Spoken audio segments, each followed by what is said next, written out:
Manusia adalah makhluk paling sempurna dari semua makhluk yang diciptakan oleh Allah. Kesempurnaan manusia terletak pada akal untuk berpikir dan kehendak bebas untuk mematuhi atau menentang perintah Allah. Sementara itu, makhluk seperti hewan tidak dianugerahi kelebihan yang sama.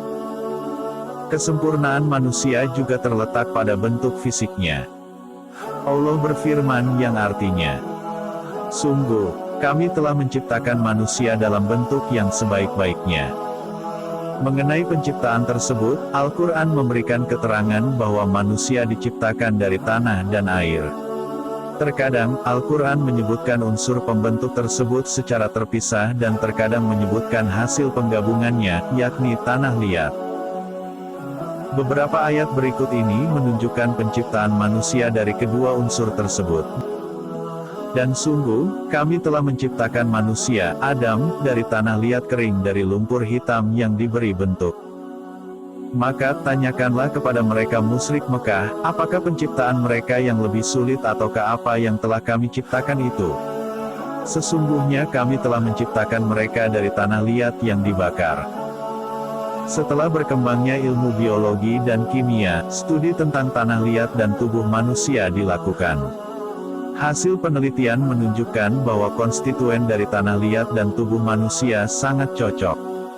Konstituen tersebut antara lain, besi, kalsium, oksigen, natrium, kalium, magnesium, hidrogen, klorin, yodium, mangan, timbal, fosfor, karbon, seng, belerang, dan nitrogen. Berdasarkan konstituen tersebut, kita menyadari betapa Allah Maha Kuasa untuk menggabungkan benda-benda mati tersebut untuk menciptakan manusia. Jika diuangkan, semua konstituen itu dapat diperoleh dengan harga terjangkau. Menurut New York Stock Exchange, biaya semua unsur tersebut tidak lebih dari $100. Dengan kata lain, harga dasar manusia sebesar $100.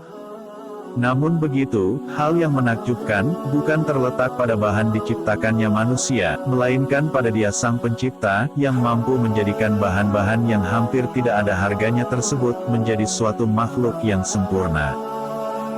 Sebagaimana yang disebutkan sebelumnya, manusia diciptakan dari tanah liat.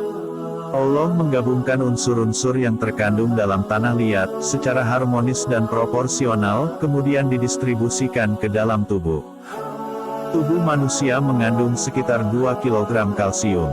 Jika terjadi penurunan dari jumlah tersebut, gigi akan patah, hanya karena menggigit sebuah apel. Tubuh kita membutuhkan 120 gram potasium. Penurunan dari jumlah tersebut dapat menyebabkan kram otot, kelelahan, masalah usus, dan jantung berdebar. Tubuh manusia hanya membutuhkan sekitar 2-3 gram seng. Setiap penurunan dari jumlah tersebut, dapat menyebabkan hilangnya memori, impotensi, penurunan kemampuan untuk melakukan sesuatu, serta melemahnya indera penciuman dan rasa. Semua fakta tersebut, sekali lagi menunjukkan, betapa Allah Maha Luas ilmunya lagi Maha Kuasa atas segala sesuatu. Al-Quran sangat tepat ketika menyebutkan proses pembentukan manusia. Penciptaan manusia dari aspek sederhana seperti tanah liat, menunjukkan sebuah mahakarya dari rancangan Allah yang tiada tandingannya. Selain menyebutkan penciptaan manusia dari penggabungan tanah dan air yang menjadi tanah liat, Al-Quran juga menyebutkan unsur pembentuk manusia secara terpisah, yakni air.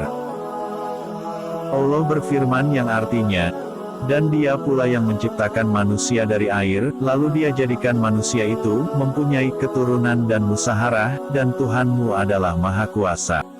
Selain itu, disebutkan juga bahwa makhluk hidup secara umum diciptakan dari air.